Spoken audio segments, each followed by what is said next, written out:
Bismillahirrahmanirrahim. Assalamualaikum warahmatullahi wabarakatuh.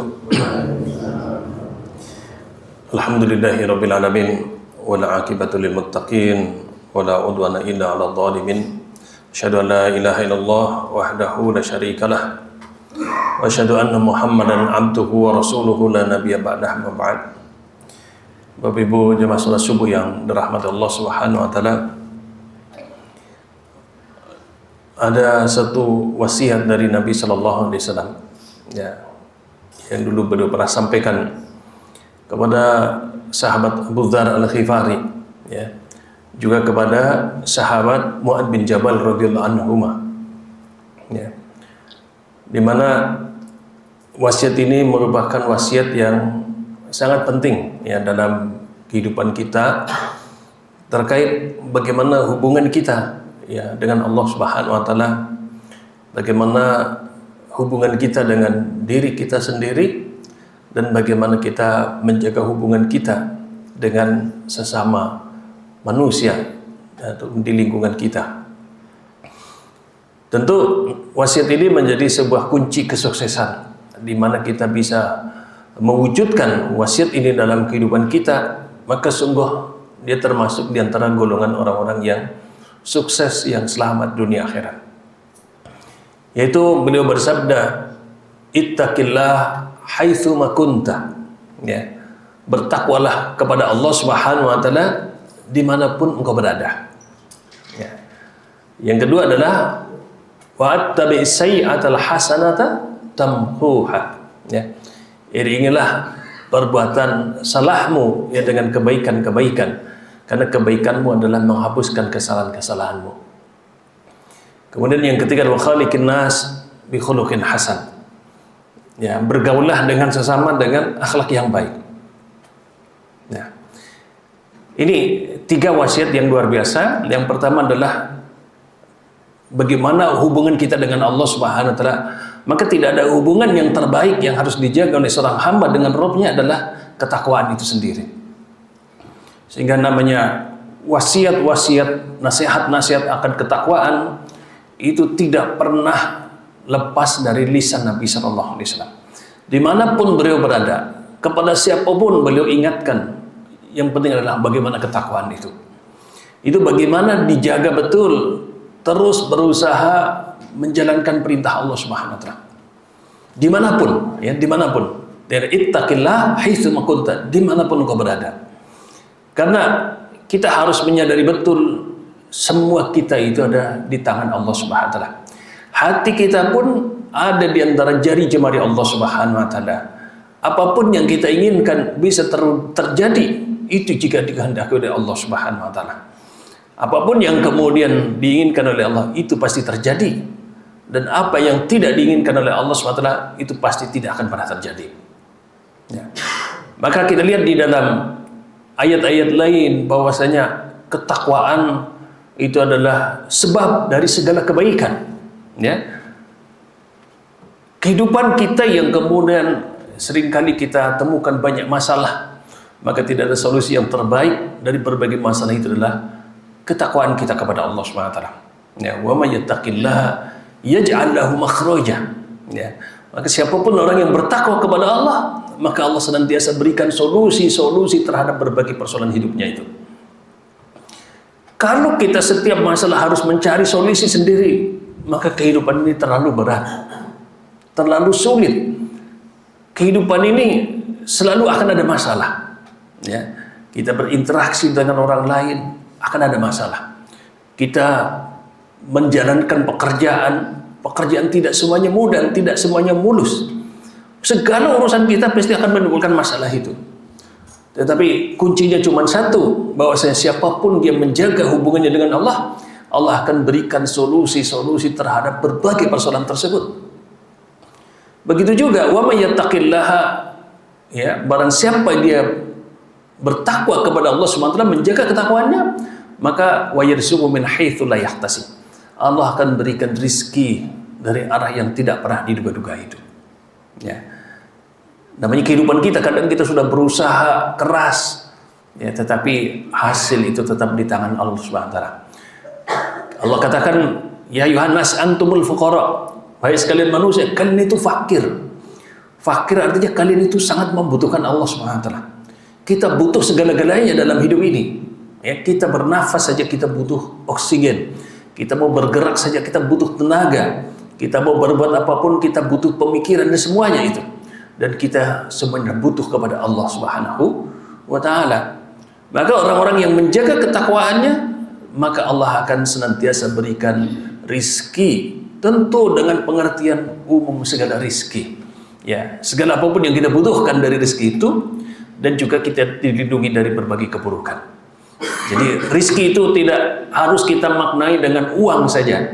Ya, rizki itu adalah segala anugerah dari Allah Subhanahu wa taala, baik kebaikan-kebaikan yang kita inginkan ataupun terselamatkannya kita dari berbagai keburukan itu.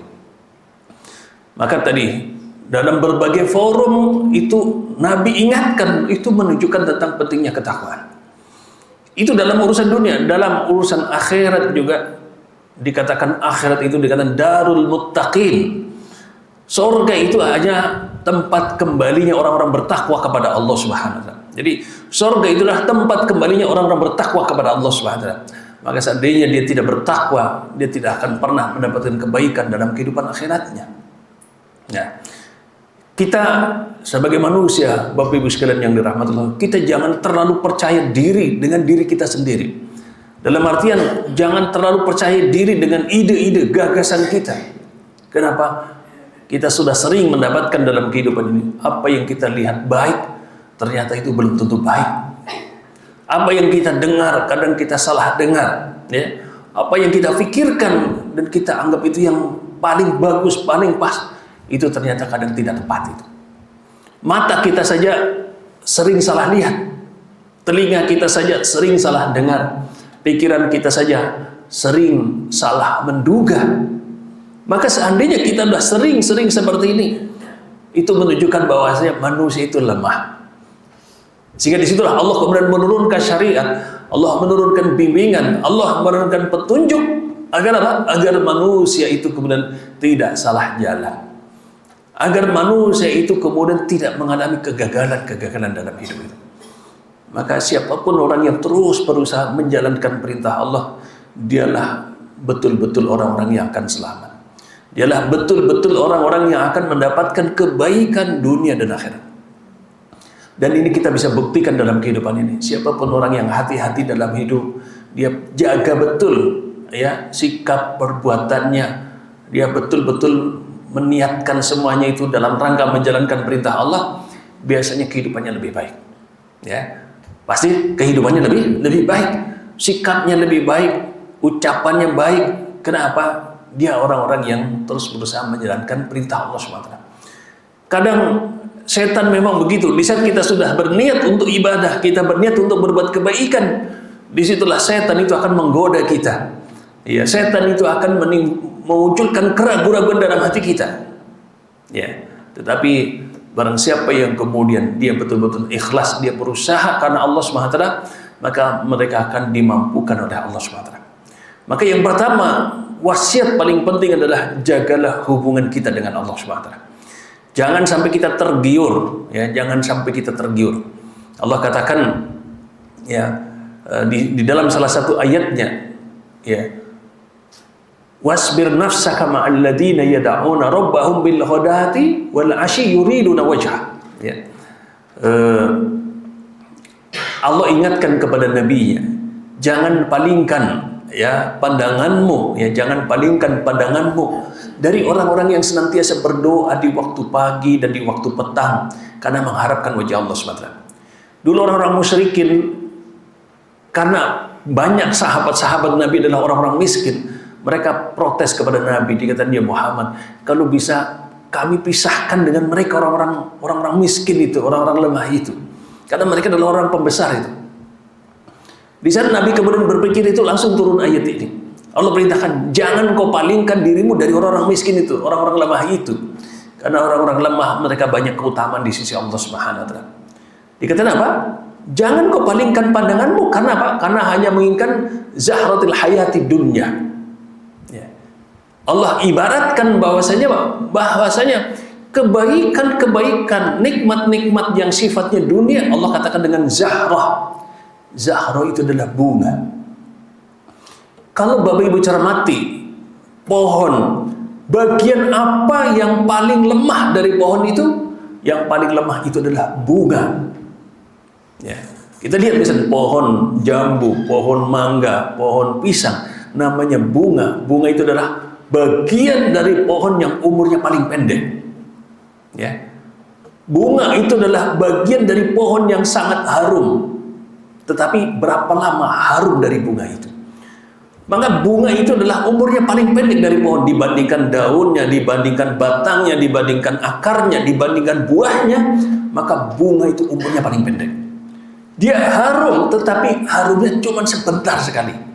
Dan Allah ibaratkan namanya kenikmatan yang menggoda dari kenikmatan dunia itu adalah bagikan bunga itu.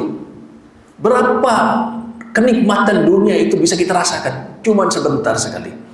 Kadang kita tergiur dengan keharumannya, tapi berapa lama keharuman itu cuma sebentar sekali. Jika Allah katakan jangan engkau palingkan pandanganmu dari mereka, orang-orang yang justru mereka senantiasa berdoa kepada Allah di waktu pagi dan petang karena mengharapkan wajah Allah SWT. Karena mengharapkan kebaikan dari Allah SWT. Artinya apa? Jangan kemudian kita tergoda dengan hal-hal yang seperti itu. Allah ingatkan tadi, itu hanya sekedar bunga-bunga saja. Itu bunga-bunga kehidupan. Tetapi apa? Itu bukan sebuah keabadian dalam hidup kita itu.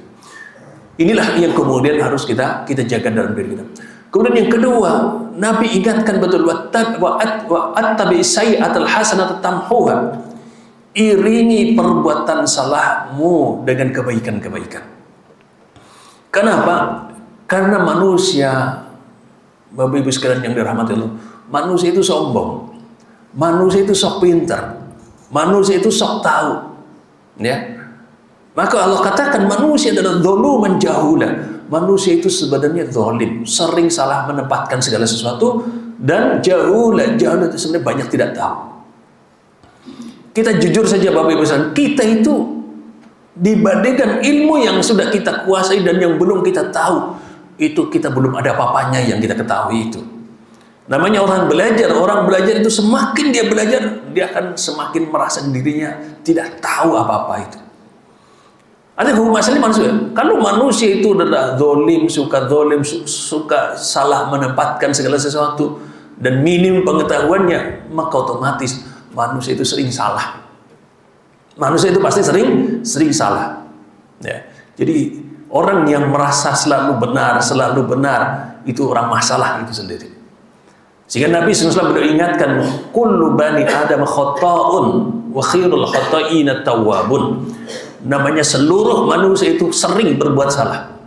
Manusia itu sering berbuat salah, tapi yang terbaik dari mereka adalah orang yang selalu bertobat kepada Allah Subhanahu wa taala. Jadi yang terbaik bukan manusia yang tidak pernah salah, bukan. Karena manusia pasti salah. Tetapi yang terbaik adalah dia terus memperbaiki diri, dia bertobat kepada Allah Subhanahu wa taala. Jadi kalau ada orang merasa selalu benar, dia sendiri sudah bermasalah itu. Ya, dia sendiri sudah bermasalah karena kodratnya manusia itu salah. Sehingga kalau Bapak Ibu punya teman, punya mitra, punya tetangga, punya keluarga sering berbuat salah, ya itulah sifat manusia. Itulah sifat manusia. Kita harus sadar betul, kita itu berteman dengan teman, dan teman kita itu pasti sering berbuat salah. Seorang suami dia punya istri, harus ingat betul, namanya istrinya itu manusia, dan manusia itu pasti akan sering berbuat salah. Seorang istri dia harus paham, suaminya itu manusia juga pasti akan berbuat salah. Jadi kita jangan kagetan, kita jangan kemudian menjadi orang yang inginnya semua orang baik. Tidak ada ceritanya itu. Manusia itu pasti berbuat salah. Maka bagaimana manusia terbaik adalah terus dia memperbaiki kesalahan-kesalahannya itu. Ya. Maka tadi iringi kesalahan-kesalahan itu apa? Dengan kebaikan-kebaikan. Ya. Maka diantara hal yang kemudian kita bisa lakukan untuk menutup berbagai kesalahan kita, pertama adalah taubat kepada Allah Subhanahu wa taala. Setelah taubat apa? Iringi taubat itu dengan apa? Dengan kebaikan-kebaikan. Ya. Dulu sahabat Ka'ab bin Malik radhiyallahu anhu, ya, Dia dihukum oleh Nabi SAW karena berbuat salah. Ya, berbuat salah dihukum.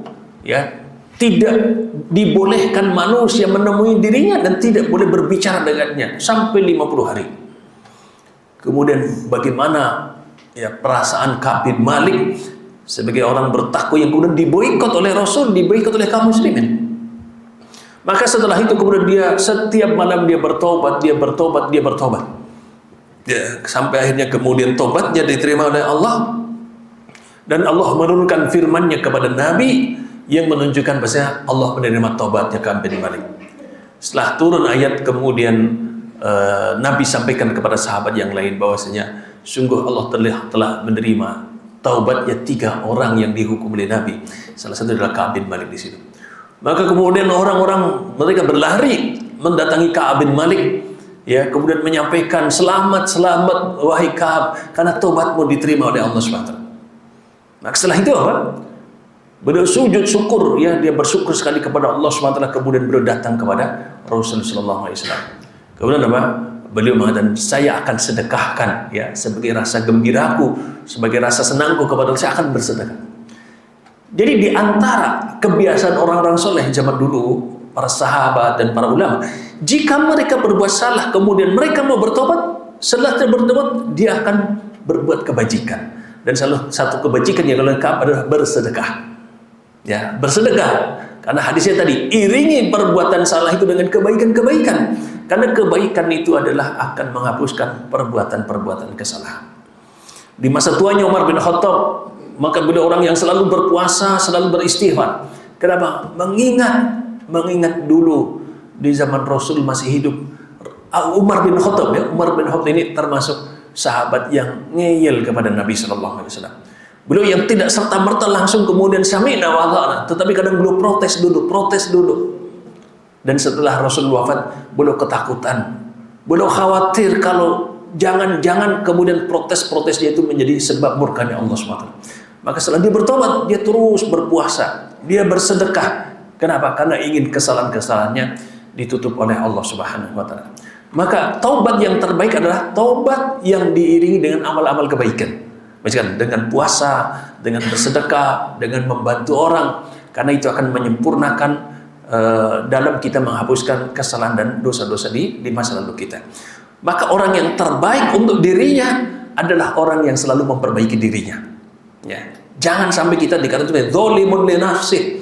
Jangan sampai kita termasuk golongan orang yang mendolimi diri kita sendiri. Itu apa? Menjerumuskan kita dalam kebodohan, dalam kesalahan, dalam dosa. Itulah orang yang mendolimi diri mereka sendiri.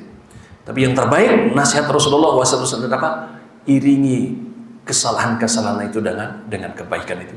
Jika kalau kita melihat saudara kita bersalah, dia perbaiki, dia minta maaf, dia perbaiki, itulah yang manusia terbaik. Ya, dia manusia terbaik. Dia menyadari kesalahannya itu, kemudian dia perbaiki dalam hidupnya itu.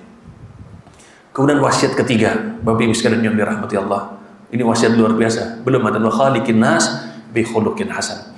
Bergaulah dengan orang dengan akhlak yang baik. Ya, dengan akhlak yang baik. Semua manusia, termasuk kita, Bapak Ibu sekalian, kita ingin orang bersikap kepada kita, berucap kepada kita dengan sikap dan perbuatan yang baik. Begitu juga semua orang juga ingin juga seandainya kita berbicara, kita berbuat dengan ucapan dan perbuatan yang baik. Dan akhlak yang baik dalam pergaulan ini adalah kunci kesuksesan dalam hidup di masyarakat. Kunci kesuksesan dalam hidup di masyarakat itu. Dan akhlak yang baik, Bapak Ibu sekalian yang dirahmati Allah, Nabi pernah mengingatkan bahasanya, yang paling banyak memasukkan orang ke dalam surga adalah taqwallah wa husnul khuluq. Ya, jadi dua sebab orang itu paling banyak masuk surga. Pertama adalah takwanya kepada Allah, yang kedua adalah akhlaknya yang baik. Ya, akhlaknya yang baik. Bagaimana dia bergaul. Dalam Islam, Bapak Ibu sekalian, Allah sudah tanamkan kepada kita bahwasanya khairun nas anfa'uhum linnas. Manusia terbaik adalah manusia yang paling banyak bermanfaat bagi orang lain. Ya. Siapa di antara kita yang terbaik? Yang paling banyak manfaatnya bagi orang lain. Sehingga apa? Motif dalam kita bergaul di masyarakat Bapak Ibu adalah motifnya kebaikan apa yang saya berikan kepada mereka. Jangan sampai motivasi dalam diri kita adalah saya dapat apa, saya berteman dengan fulan saya dapat apa, saya bermitra dengan fulan saya dapat apa. Bukan seperti itu, tetapi apa? Kebaikan apa yang bisa saya perbuat untuk dirinya itu. Karena manusia terbaik adalah yang paling bermanfaat bagi orang lain. Kalau setiap kita dalam bergaul, kita semua berniat, apa sih yang saya bisa berikan untuk masyarakat? Apa yang saya berikan untuk saudara kita, untuk keluarga kita? Maka semua orang pasti akan senang dalam kehidupan itu. Dan ruwetnya kehidupan itu kadang semua orang karena ingin dapat bagian kebaikan itu. Tapi dia pelit, dia tidak memberikan kebaikan bagi orang lain itu. Nah, jadi berusahalah jadi orang yang bermanfaat, memberikan kemanfaatan bagi orang lain. Ya, kalau disebutkan oleh para ulama, kalau kita harus menyenangkan orang dengan harta kita, kita tidak akan pernah bisa itu. Tapi minimal apa? Minimal kita bisa berbagi kebaikan, ya, dengan senyuman kita, keramahan kita, pemaafnya kita bisa berbuat itu. Dan itu kadang tidak lebih murah, ya, daripada harta yang kita berikan kepada orang lain. Tapi itu kadang justru jauh lebih berharga bagi orang lain itu. Ya. Kemudian juga Bapak Ibu sekalian yang dirahmati Allah, kalau kita belum bisa memberikan kebaikan, maka jangan sampai kita menyakiti mereka. Ya, sekali lagi, kalau kita belum bisa memberikan kebaikan kepada orang lain, minimal jangan kita menyakiti mereka. Ya. Kenapa? Karena ini sudah termasuk akhlak perilaku yang buruk dalam kehidupan sosial itu. Ya. Kalau kita belum bisa membahagiakan mereka, minimal kita jangan membuat mereka sedih. Ya. Jangan membuat mereka sedih. Kalau kita belum bisa menjadikan mereka untuk mendapatkan kebaikan, minimal mereka jangan kita rugikan. Ya, jangan kita rugikan itu. Ya, sehingga kemudian semangat ini yang harus kita bangun dalam diri kita. Jadilah orang-orang yang bermanfaat. Jadilah orang-orang yang merekatkan hubungan di masyarakat. Islam itu datang merubah perpecahan kepada persaudaraan. Ya, sehingga orang Muslim dimanapun dia berada adalah orang yang bisa merekatkan hubungan, bukan orang yang membuat masyarakat jadi terpetak-petak, tidak menjadikan kehadiran di masyarakat juga semakin kisruh, tidak. Tapi kehadiran adalah bagaimana dia menguatkan ukhuwah. Ukhuwah itu adalah persaudaraan di tengah-tengah masyarakat tadi. Jadi semangat kita begitu. Kalau kita belum bisa memberikan kebaikan, jangan kemudian meresahkan, merugikan, menjadikan masyarakat kita mendapatkan keburukan-keburukan itu. Itu yang diwasiatkan oleh Nabi Shallallahu Alaihi Wasallam. Maka siapapun orang yang kemudian dia dengan Allah selalu bertakwa, dengan dirinya dia selalu memperbaiki diri. Yang ketiga, dia selalu menjaga hubungannya baik dengan masyarakat. Inilah golongan orang-orang yang betul-betul selamat dunia akhirat. Ini betul-betul kunci keselamatan dunia akhirat itu. Bukan hanya di dunia, akhiratnya juga. Bukan hanya akhirat, dunianya juga pasti dia akan mendapatkan berbagai kebaikan. Saya kira tidak ada wasiat yang paling kita pegangi kecuali wasiatnya Nabi Sallallahu Alaihi Wasallam. Tidak ada bimbingan yang terbaik dalam hidup ini kecuali ada bimbingan dari agama kita. Maka seandainya kemudian kita renungkan, kita sedikit demi sedikit kita praktikkan dalam kehidupan kita, maka insya Allah kita termasuk orang-orang yang benar-benar menjadi golongan orang-orang yang taat, bertakwa, dan selamat dalam kehidupan dunia akhirat. Semoga ada manfaatnya. Kurang lebihnya mohon maaf yang sebesar-besarnya. Kita akhiri subhanakallah wa bihamdik asyhadu an la ilaha illa anta astaghfiruka wa atubu ilaik. Assalamualaikum warahmatullahi wabarakatuh.